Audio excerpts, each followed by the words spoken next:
All right, what's the last book you read? Well, some of you would be hard-pressed to answer, but not this man, J.D. Merrill. Every book he has read in his life has impacted his life, so much so that the school where he graduated, City College, is now on his must-read list. And the first sentence is, City needs a new library. Why, J.D.? Why do they need a new library? First of all, thank you so much for having me. Well, thank you. Great to be here. Great. In terms of the last book I read, our 9th graders are currently reading Justice by Michael Sandel. But it's not just books that I love.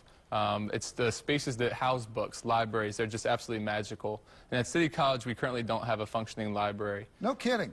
Now, listen, J.D. graduated from City, and now you're teaching there. What do you teach over at City? I teach 9th grade social studies. Now, how many teachers that you went through school are still there? Oh, well, most of them are still there. Yeah? And we actually have about 16 people on staff that went to the school and are back working there. So you never had a functioning library? We certainly have had a functioning library at some points in our history.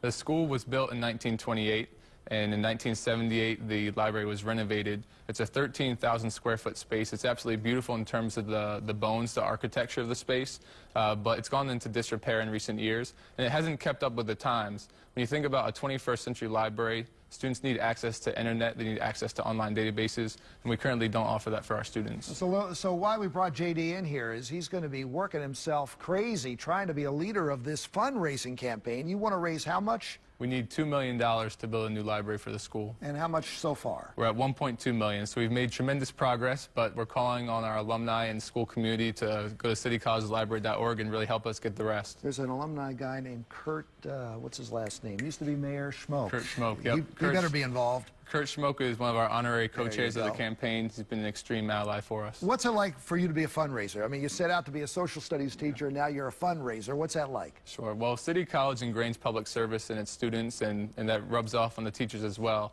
And so as a student there, I always saw my teachers fundraising for Model UN or for a field trip or a foreign language trip. And so it's sort of in our DNA to, when we see a need, we try and give back and fill that need. All right, so you want to finish this fundraising drive by when, and when do you want to start construction? As soon as possible. We need $1.6 million to start construction, and we're getting close. We would like to have it open next year. I mean, in our world, 4 years, I mean, that's no time at all. But for a student, that's their entire high school career. And so every moment that passes without them having an operating library is a missed opportunity for our students. Listen to this. He graduated from City, came back to teach, and he's teaching our kids. Great job, J.D. You're teaching us a lesson about fundraising. We can have more online at abc2news.com. This man is changing the way we live. Thank you, J.D. Thank you.